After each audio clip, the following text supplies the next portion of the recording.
cremos nós na Bíblia, cremos na sua veracidade, cremos que é a palavra de Deus.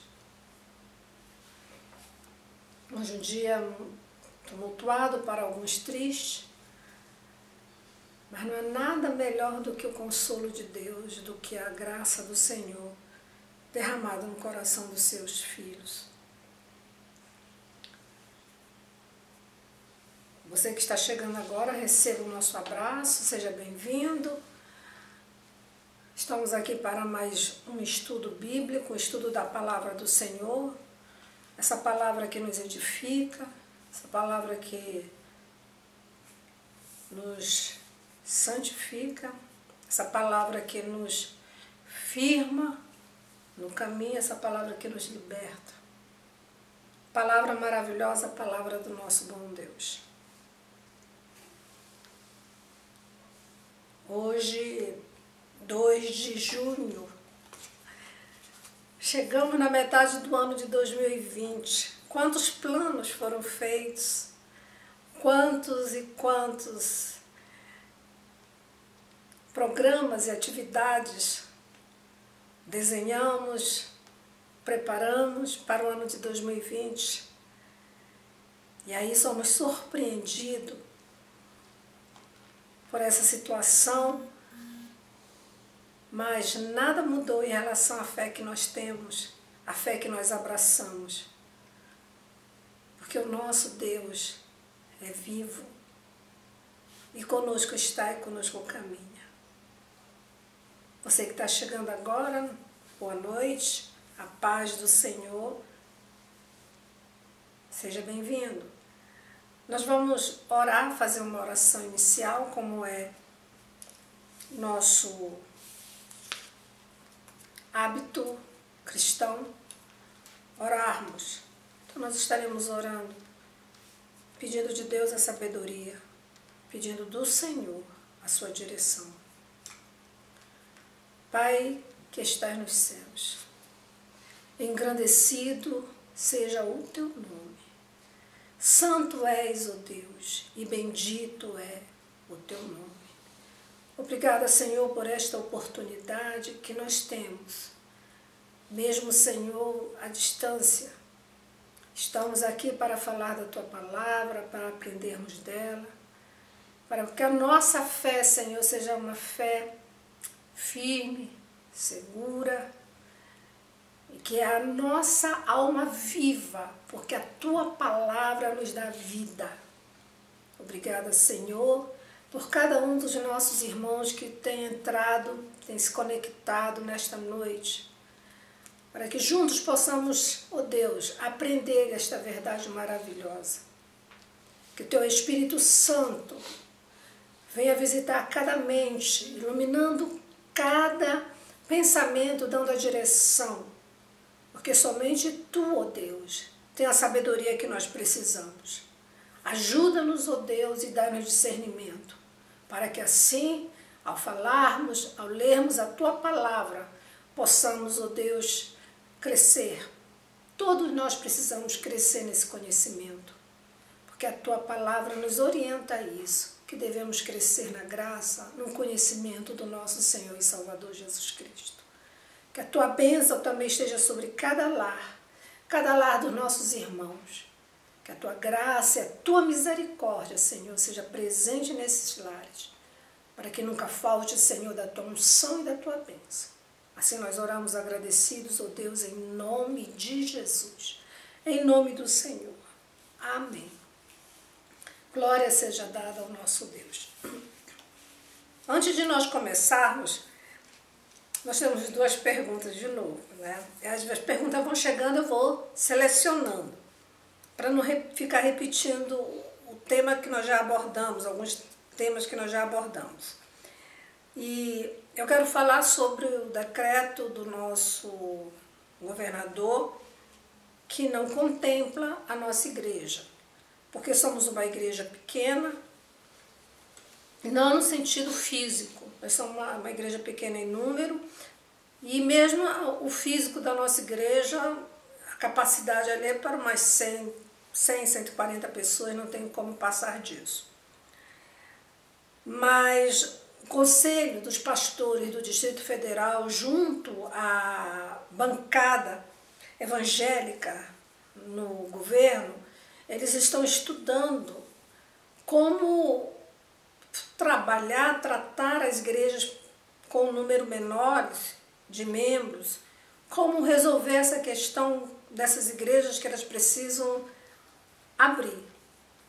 E nós estamos aí aguardando, orando. Enquanto isso, vamos navegando na vontade de Deus, porque o Senhor está na direção e nós estamos aqui para aprender, para orar, para buscar, para anunciar essa verdade gloriosa que é a verdade do nosso Senhor. Então nós vamos ficar aguardando, sabendo que tudo tem seu tempo. A palavra do Senhor diz que há tempo para tudo. E nós cremos, há tempo para tudo.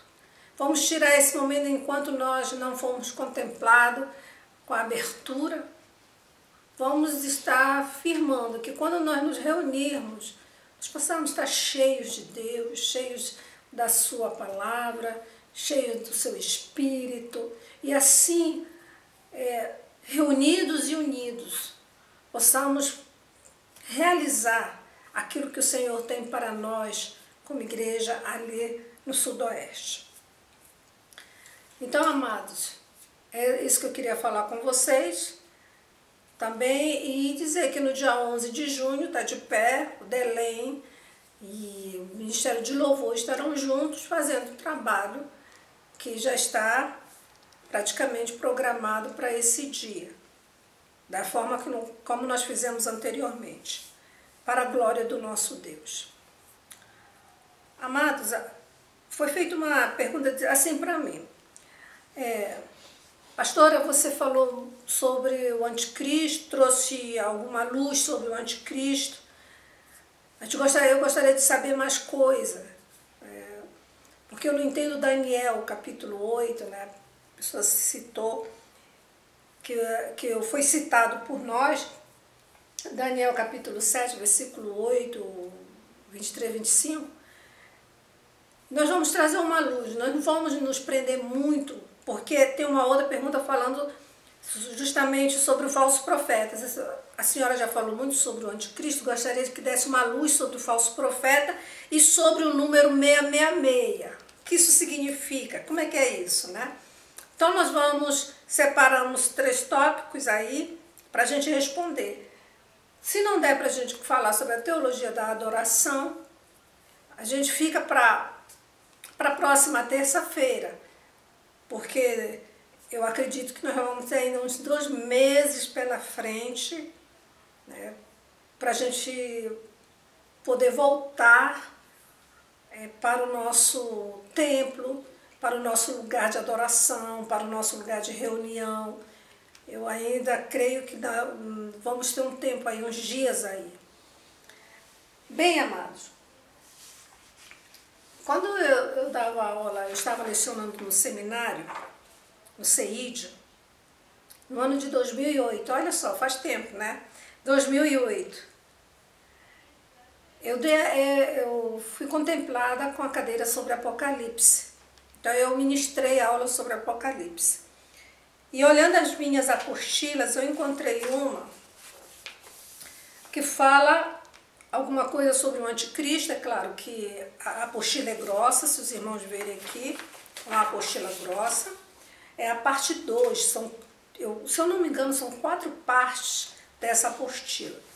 A primeira parte, essa aqui é a parte 2, tem a parte 3 e a parte 4. Senão não tem como você estudar, que é muita coisa. E mesmo isso aqui está bem resumido. Isso aqui é só o livro de Apocalipse. Não é a escatologia. Faz parte, mas não é a escatologia, é o livro de Apocalipse. Mas fala sobre a questão do anticristo. Mas eu peguei e separei numa folhinha que eu tenho já, sobre Apocalipse 13, e eu vou citar aqui, porque a pessoa diz que não entende Daniel 7:8. Vamos aqui em Daniel 7:8, vamos ver o que a nossa irmã não entendeu. Diz assim, Daniel no sonho que ele teve. Estando eu a observar os chifres de quem? Da besta. Eis que entre eles subiu um outro pequeno, diante do qual 3 dos primeiros chifres foram arrancados. E eis que neste chifre havia olhos como os de homem e uma boca que falava insolência. Se nós subirmos no versículo 7, nós vamos ver o seguinte. Depois disto, eu continuava olhando nas visões da noite, e eis aqui o quarto animal terrível, espantoso e sobremodo forte, o qual tinha grandes dentes de ferro. Ele devorava e fazia em pedaços e pisava os pés, o que sobejava. Era diferente de todos os animais que pareciam antes dele e tinha 10 chifres. E nós vamos ver que esses 10 surge um menor. Esse pequeno chifre que sobe aqui, outro pequeno no versículo 8 do capítulo 7 de Daniel, é o anticristo. Ok? Ele é o anticristo. Ele, 7 reinos, ou 10 reinos, e ele sobe no meio para governar. Ele vai eliminar 3 reinos e vai ser o 8º reino aqui, tá? Então ele vai fazer isso, ele elimina 3, ficam 7 e ele sobe. Então esse chifre pequeno aqui, amada, é o anticristo, tá? Tá se referindo ao anticristo. E ele vê essa parte que você perguntou, o chifre pequeno, esse é um dos títulos do anticristo, chifre pequeno. Os outros é anticristo, homem do pecado, filho da perdição, o iníquo. Nós temos a besta que é mestre do mar, que foi o texto que nós lemos em Apocalipse capítulo 1 até o versículo 10. E o chifre pequeno, Daniel 7, 8 e o versículo 23 e 28 também. Que a gente, 25, quem diga, 25, 23 e 25. E ele diz assim, que ele tem boca, olha só, 8, diante do qual 3 dos primeiros chifres foram arrancados, quer dizer, ele vence 3 reinos, e eis que neste chifre havia olhos, como de homem, quer dizer, alguém de olhar altivo e uma boca que falava com insolência, alguém que sabia enganar muito bem. Né? Uma pessoa que engana com muita facilidade, que usa de mentira.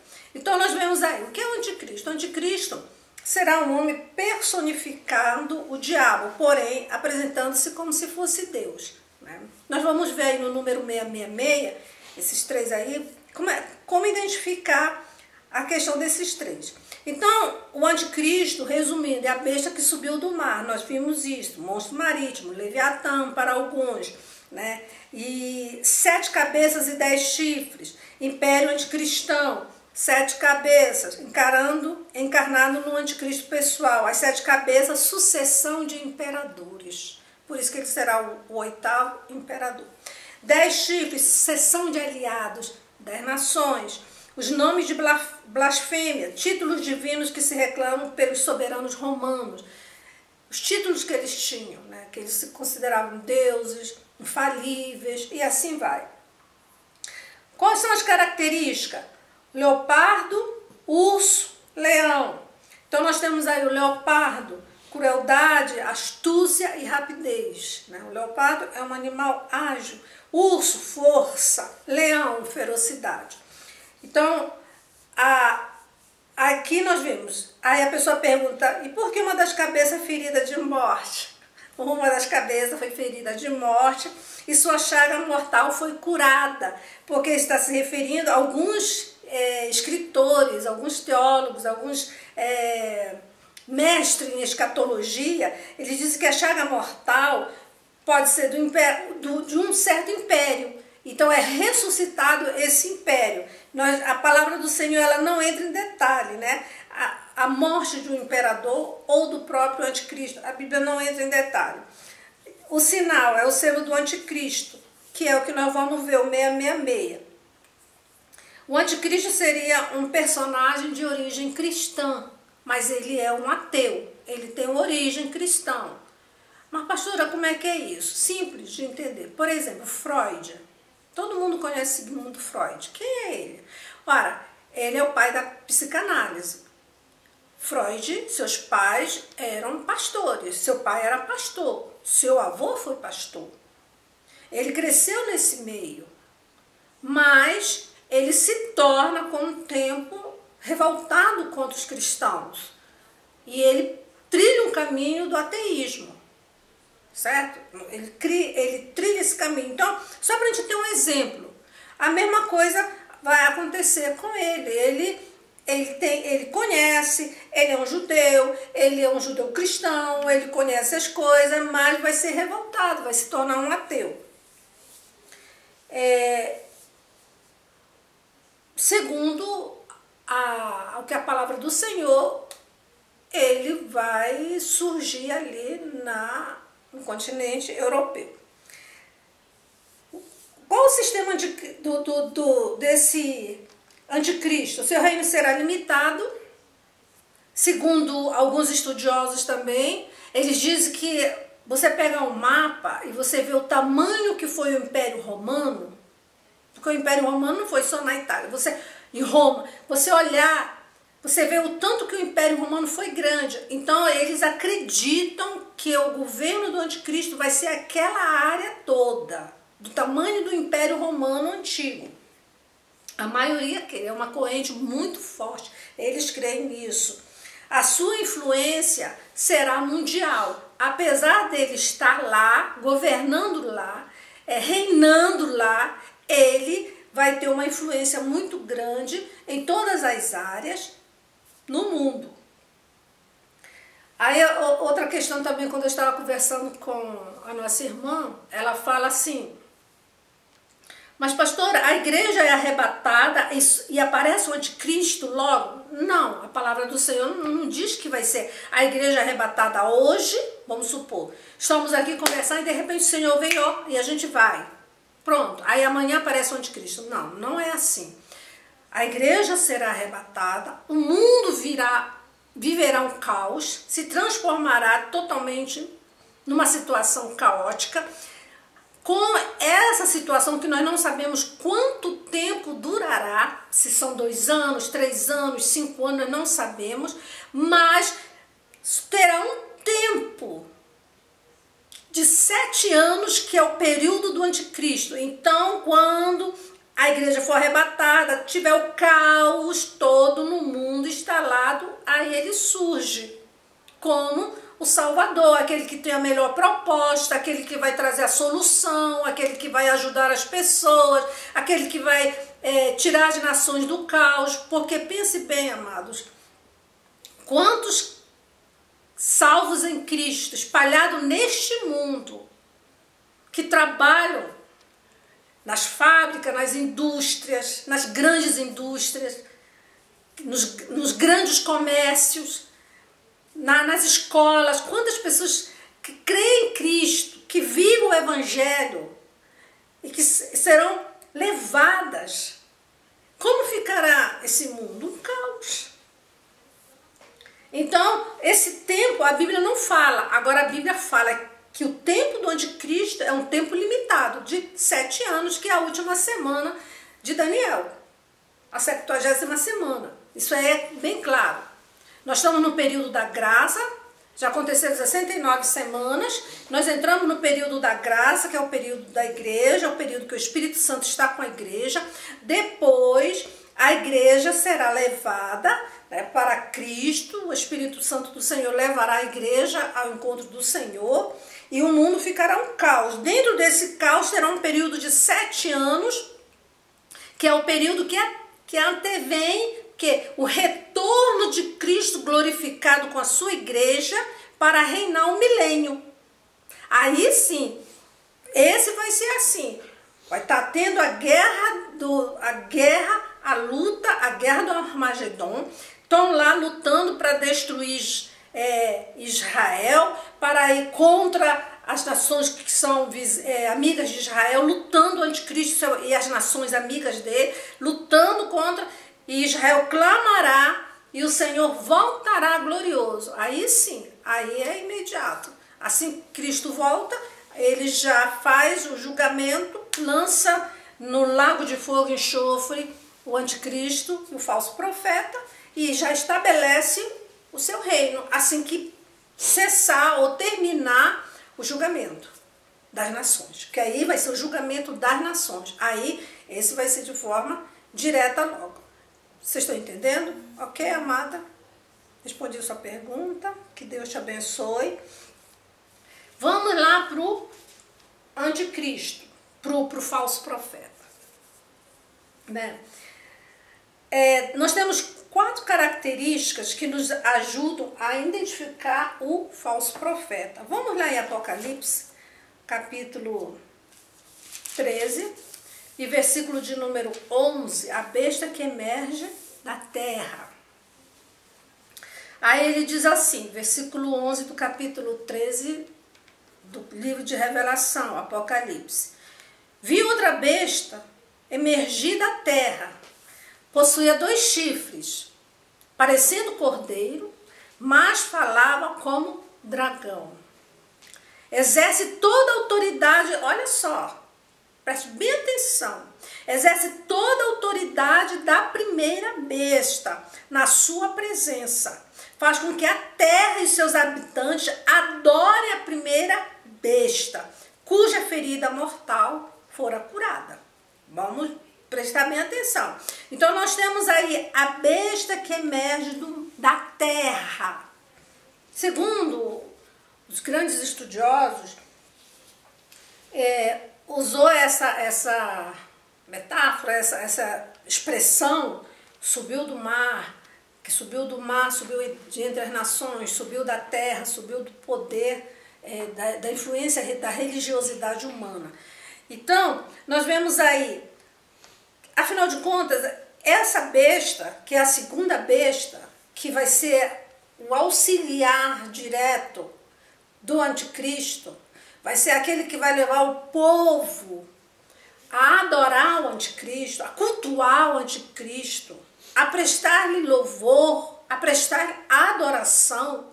Quem vai fazer isso vai estar na responsabilidade do falso profeta. Então, vamos lá, 2 chifres como cordeiro, né? O que significa isso, amados? Primeiro, indica aparência religiosa, aparência. Vai ter aparência religiosa, como a própria palavra fala, um cordeiro. Então, o cordeiro, ele é símbolo religioso. Ele é símbolo, tanto que quando, logo no início, se você for, por exemplo, em Minas Gerais, e você vê aquelas grandes catedrais construídas na Idade Média, aí, na Idade... logo no início, 1500 e pouco, você vai ver que elas têm um cordeiro. Essas igrejas, ela tem um cordeiro, que o cordeiro é o símbolo também do cristianismo. Então, ele tem uma aparência religiosa, pois que o cordeiro era simples símbolo da religião, que ele diz, né? Parecendo cordeiro, né? Símbolo religioso. Então, ele parece que é uma pessoa de um bom coração, de um espírito, vamos assim dizer, um espírito que vem de Deus. O fato desta besta ter 2 chifres, só 2 chifres, significa o seu poder que é limitado, dado que o Cordeiro de Deus tem 7 chifres. Vocês estão vendo? Assim como o Cordeiro de Deus tem 7 chifres, esse Cordeiro tem 2 chifres. Vamos ver se esse Cordeiro de Deus tem mesmo 7 chifres? Apocalipse 5, 6. Vamos lá ver, irmãos. Você está aí com a sua Bíblia? Apocalipse 5, 6. Então vi no meio do trono e dos 4 seres viventes e entre os anciões de pé um cordeiro como tendo sido morto. Ele tinha 7 chifres. Os 7 espíritos, lá Isaías fala lá, 7 espíritos de Deus. Então, 7 chifres, bem como 7 olhos, que são os 7 Espíritos de Deus enviados por toda a terra. Quem é esse? É o Cordeiro de Deus.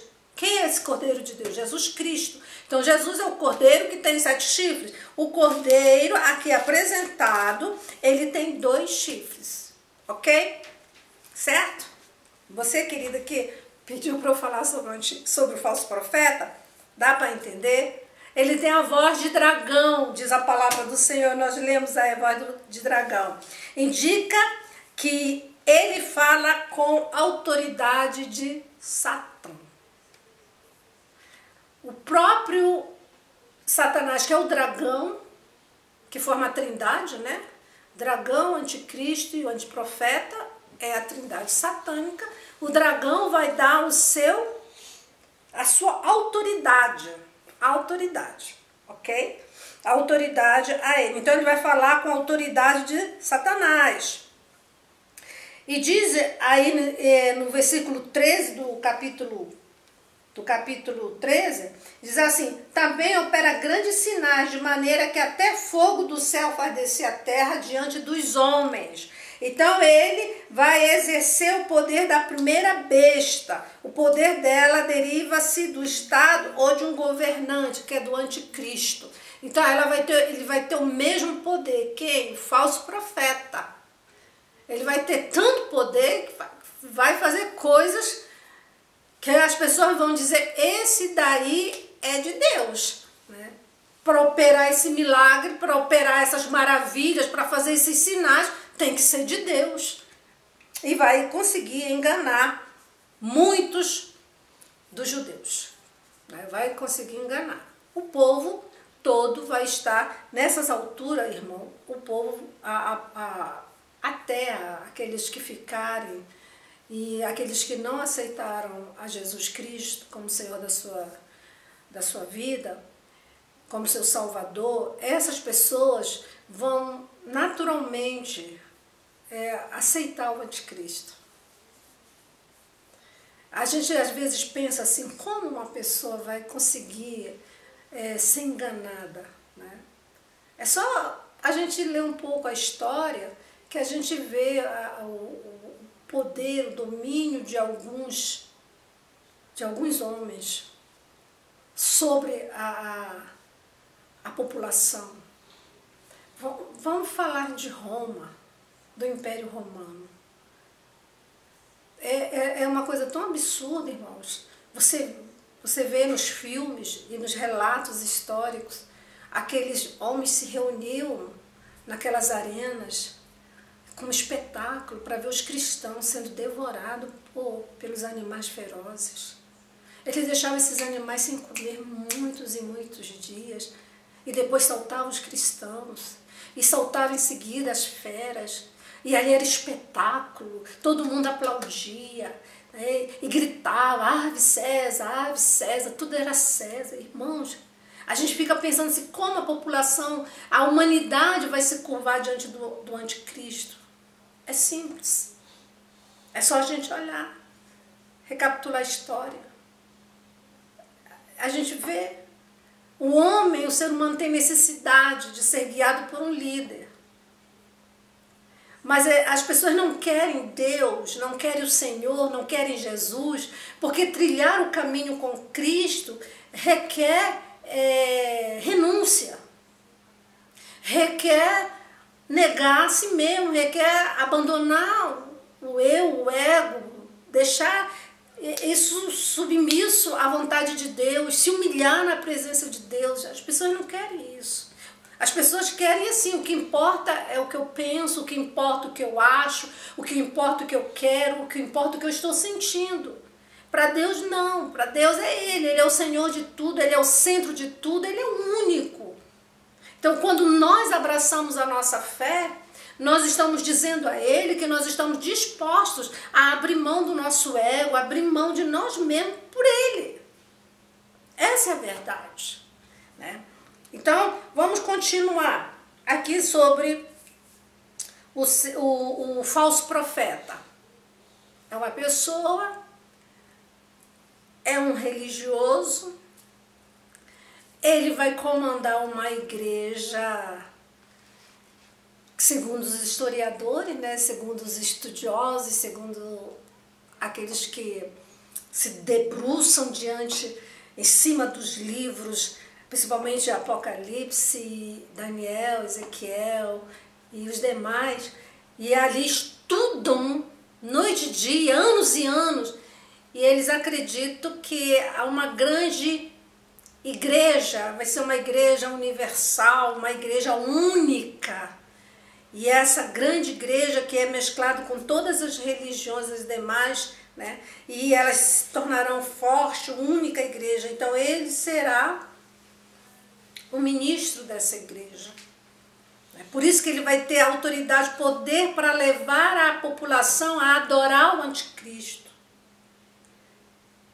Sabe quem faz esse papel? Quem desempenha essa função na igreja? É o Espírito Santo. É o Espírito Santo de Deus que conduz a sua igreja, a igreja do Senhor, a noiva de Cristo, a adorar a Jesus. O falso profeta, por isso que ele é chamado de anti-espírito, anti-espírito santo. Por quê? Porque ele vai fazer esse papel com a população que ficar, os que estiverem aqui. Ele vai levar essa turma, essa humanidade, a adorar o anticristo. E as pessoas vão adorar. E o anticristo vai se autoproclamar Deus, Senhor de todas as coisas. Por quê? Ele tem a autoridade do dragão. Ele recebe a autoridade do dragão também. Então ele tem autoridade. Ele também faz sinais, ele faz coisas tremendas. Ele vai fazer coisas tremendas, né? Que eu já olho como se fosse um passado e eu já estou vivendo com Cristo na glória. Então, ele vai enganar com muita facilidade as pessoas. E as pessoas têm uma tendência natural a serem enganadas. Por isso que o Senhor fala em João capítulo 8, conhecereis a verdade vos libertará. Porque só que pode nos libertar é a verdade de Cristo. Se não for a verdade do Senhor, nós somos enganados com facilidade. Amados, então vamos continuar. Qual essa missão? Nós vimos aí Apocalipse 13, 12, 14, 15. Se nós vemos aqui 15, ele foi dado comunicar a imagem da besta, para que não só a imagem falasse, como ainda fizesse morrer quantos não adorassem a imagem da besta. Então, o ser humano, ele tem essa necessidade, né? Esses grandes imperadores, nós vamos ver Nabucodonosor, nós vamos ver os próprios faraós, além dos faraós, nós vamos ver os imperadores romanos construir estátua grande, bonita, para ser adorada, para as pessoas adorarem. Quando não é adorando os falsos deuses, imagens de falsos deuses, estão lá eles construindo as suas próprias imagens para serem adorados. Nós podemos ver isso muito claro, que a Bíblia relata sobre Nabucodonosor. Mandou construir a estátua para que todos, diante daquela estátua, se curvassem, prestando reverência àquela estátua. Então, ele vai fazer isso em relação ao anticristo. Vai fazer uma imagem, uma estátua, uma imagem dele, né? E essa imagem vai falar, vai dar poder a essa imagem. Pastora, como é que é isso? Irmãos, tem tantas correntes falando sobre esse assunto, quando nós estudamos escatologia, sobre essa parte, é tão interessante, é tão fascinante esses estudos, né, esses ensinos, que você fica assim vendo, né? E uma delas que abraça a questão da tecnologia. Hoje nós temos uma tecnologia muito avançada e que as pessoas estão fazendo aí robôs, né? Já tem robôs, então ele provavelmente fará um robô dele, imagem dele de robô, que vai andar, falar, fazer isso. E dá a entender que essa fala desse robô não vai ser uma fala apenas gravada, que esse robô vai falar, que então vai ter um nível de inteligência. É esse caminho que segue esses pesquisadores, esses estudiosos, né? Então nada assim muito seguro, mas que vai ter uma estátua, e se não chegar a esse ponto, o falso profeta vai ter poder para agir dessa forma. Então, daí conclui que a besta cordeiro, que é o falso profeta, é a cabeça eclesiástica da igreja apostolar, unida ao último império do mundo, cuja cabeça político será o próprio anticristo. Então nós temos aí o anticristo e o falso profeta se unindo no último reino do mundo, porque esse vai ser o último, esse é lá o pé. Aí vai ser o quê? Quando tiver a guerra, a pedra que foi lançada sem mão de homem, olha, bater lá, é Cristo voltando, cai tudo, acabou acabará o império dos homens. Talvez um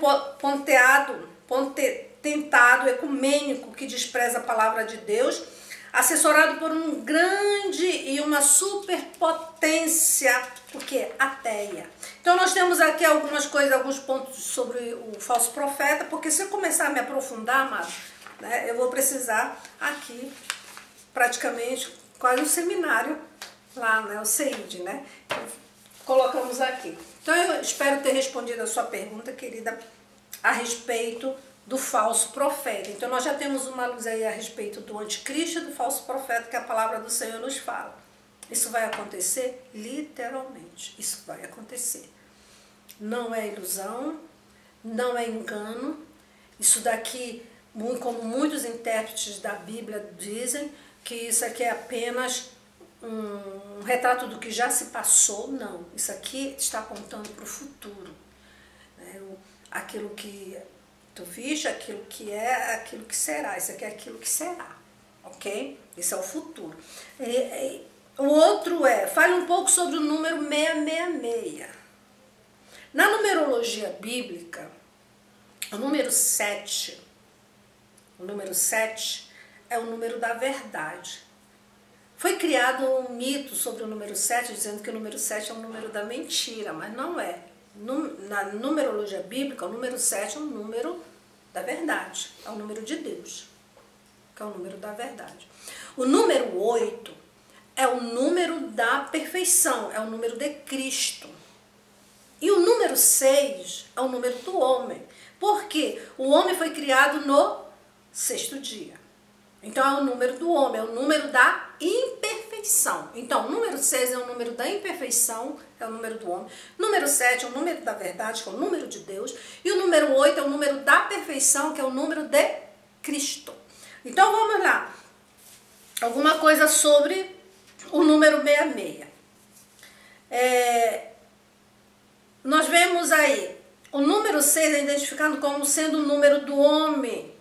E ele está expresso na Bíblia 3 vezes. 3 vezes o número 6.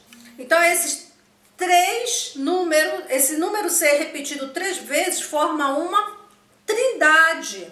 E essa trindade se chama trindade satânica, que é o dragão, que é o diabo, o anticristo e o falso profeta. Então nós temos aí esses 3 é um símbolo do poder humano, que é o símbolo da imperfeição, um símbolo imperfeito. Então, eles se juntarão para se tornar o número do governo do homem completamente, né? O símbolo do poder humano. Então, vamos adiante. Ele vai ser regido pelo diabo, porque é o dragão, a palavra do Senhor nos fala sobre o dragão, e nós temos aí o número da besta, ele é o número que o anticristo usará para marcar as pessoas. Esse número 666, muita gente pensa que vai ser escrito 666, nós não sabemos. A palavra do Senhor diz que é um número que representa o poder humano. que o governo humano, o governo da imperfeição humana, mas não é que às vezes a gente diz assim, não, vai ter 666, como às vezes a gente tem não sei se foi um filme que passou, que parece que na mão da pessoa estava lá 666. Não, isso é apenas representação. Então esse número 666, é codificação, é uma codificação, um código, ok? Que nós não sabemos como vai ser. Tudo indica, amados, que é através do chip, porque isso vai dar o poder de comprar e vender. É que nem no Império Babilônico, no próprio Império Romano, né? Que as nações que são escravizadas, elas recebiam um número, elas recebiam uma ordem gravada um número, e que elas só podiam comprar e vender o que elas tinham, participar daquele comércio, se elas tivessem esse número, dizendo que elas estavam em completo acordo com César. E assim os demais. Então, é isso que representa. Então, a pessoa vai ter esse código, pode ser um chip, provavelmente seja um chip, tem gente que fala que vai ser tatuado, nós não sabemos. Mas dá a entender que pode ser um chip, vai ser na testa e vai ser na mão direita, que só pode comprar e vender quem tiver. Você está de acordo com esse governo, então você só vai comprar e vender com esse, se você tiver. Se você não está de acordo, você não vai comprar nem vender, não vai participar de nada. Então você vai passar fome, vai morrer de fome, segundo o que dá a entender. E nós cremos que isso não vai ser apenas para as pessoas em si, mas para as nações. Só vai participar do comércio deles quem aceitar receber esse código.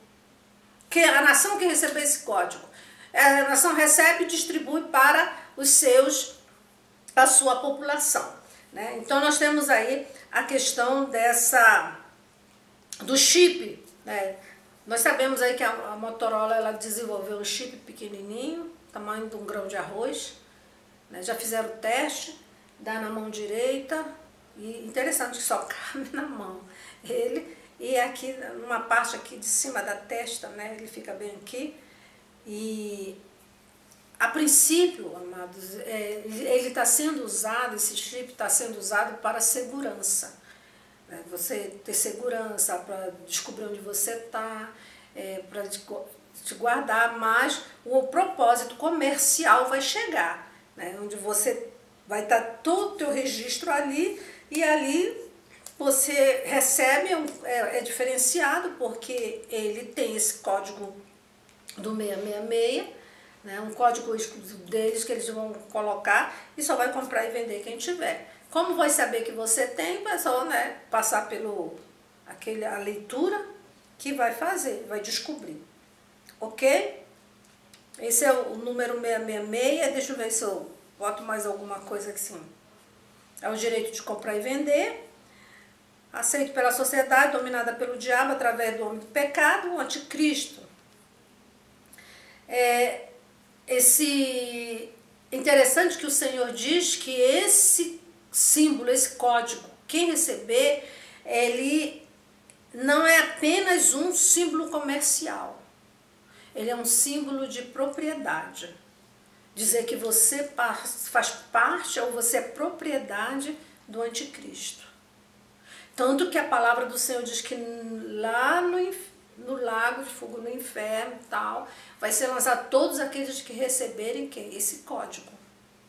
Então não é só uma coisa assim, no sentido comercial. É para a gente entender que tudo na questão do homem, do ser humano, da história da humanidade, tudo envolve a questão da religião. Lembra que eu falei para vocês que é uma diferença muito grande entre a religiosidade humana e a crença? Então toda a história vem contando, irmãos, a questão da adoração, a questão do culto, tudo misturado com o quê? Com a política, com a economia. Então tá tudo junto, tá tudo misturado. E a gente vem acompanhando a história. Se você gosta de história, de ler livros de história, você vai acompanhando, você vai vendo. E que é dessa forma. Não tem como separar, não, vai ser só um político aqui, não vai... Não, tá misturado, tudo junto. E aqui nós temos uma visão bem clara que o Senhor vai rejeitar as pessoas que aceitarem esse código, esse símbolo, que é símbolo de propriedade. Nós somos propriedade de Deus, não somos? Não somos do Senhor. Por quê? Nós somos carimbados com o quê? Com o Espírito Santo. Então nós recebemos um código. Qual é o nosso código? O Espírito Santo de Deus. Então nós temos o quê? Nós temos a marca do Senhor. Então, como é que ele sabe, quando ele voltar, que vai levar os aqueles que tem a marca dele, que é o Espírito Santo. Então, esses que têm a marca do Senhor vão subir, vão para a glória, no arrebatamento. A mesma coisa será com o anticristo. Aqueles que receberem a marca também estarão condenados. Essas pessoas não entrarão no milênio, porque no milênio nós sabemos que ainda haverá salvação, porque há a pregação do quê? Do reino. A pregação do evangelho do reino. Quem vai pregar esse evangelho do reino? Tanto a igreja quanto os judeus convertidos. E no período do anticristo, né? Nós estamos no período do evangelho da graça, que é a graça do Senhor, o amor de Deus. Um presente que nós temos, que é a salvação. E nós estamos no evangelho da graça, pregamos o evangelho, anunciamos Jesus, falamos do seu amor, da sua bondade, da sua misericórdia. E assim nós vamos caminhando. Então a mesma coisa vai acontecer com a questão do anticristo, porque ele vai imitar Jesus, ele vai dizer que ele é o Messias, que ele é o enviado. E o dragão, a palavra do Senhor diz que quando Cristo vier com a sua igreja, no Armagedon, na luta lá, na batalha, ele vai pegar o anticristo e o falso profeta. São dois. Esses dois, eles não vão conhecer a morte física. Vocês estão lembrando aí de alguma coisa na Bíblia que fala sobre duas pessoas que não passaram pela morte? Então, eles dois não vão passar pela morte física, eles não vão morrer para enfrentar um julgamento, eles vão ser julgados na hora. Deus julgará de imediato, condenando os dois ao lago de fogo e enxofre. A palavra do Senhor fala que eles serão lançados no lago de fogo e enxofre, os dois, vivos, sem passar pela morte física. Nós temos, a Bíblia fala de duas pessoas que foram aos céus, sem passar pela morte física. Quem? Enoque e o outro? Pena que não dá para escutar os irmãos. Elias, né? São os dois que passaram, foram para os céus e não passaram pela morte. Só para lembrar aos nossos irmãos. Então aí nós sabemos o número 66 é o número da trindade satânica. Número 6, que é o número do homem, número da imperfeição. O poder de governo do homem, juntando os três, a trindade satânica, o dragão, que é o antideus, a besta que subiu do mar, o anticristo, e a besta que subiu até o falso profeta. Então, cada um é anti-Espírito Santo, anticristo e antideus. Só para a gente recordar aí. Número 7 é o número de Deus, o número da verdade. O número 8 é o número da perfeição, que é, alguns dizem que é da redenção também, que é o número de Cristo, né? Então, só para a gente guardar. Deu para entender alguma coisa, amados? Espero ter respondido aí de forma bem clara, resumidamente, mas que a gente possa compreender isso. Amém?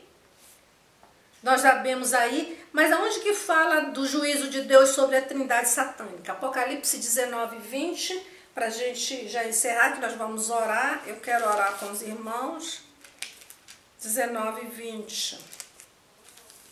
Mas a besta foi aprisionada e com ela o falso profeta que, com os sinais feitos diante dela, seduziu aqueles que receberam a marca da besta e eram os adoradores da sua imagem. Os dois foram lançados vivos, aqui ó, dentro do lago de fogo que arde com enxofre. Aqui ó, os dois foram lançados vivos. Depois disso, vem aqui o milênio de Cristo. Satanás será preso por 1000 anos, diz a palavra do Senhor. Depois vai ter a última guerra, a batalha, que é de Gog e Magog, nós vamos ver lá no final. E nessa batalha aí, depois que ele é solto, ele vai entrar pelas nações, provocar as nações e fazer com que as nações se voltem contra Deus e vai encontrar espaço. Tem gente que no milênio, irmãos, vai ser revoltado contra Jesus, contra o Senhor. O Senhor vai ser um excelente rei, maravilhoso, vai ser um reino de paz. O homem nunca soube o que é paz, vai ser no milênio. O homem nunca soube o que é saúde.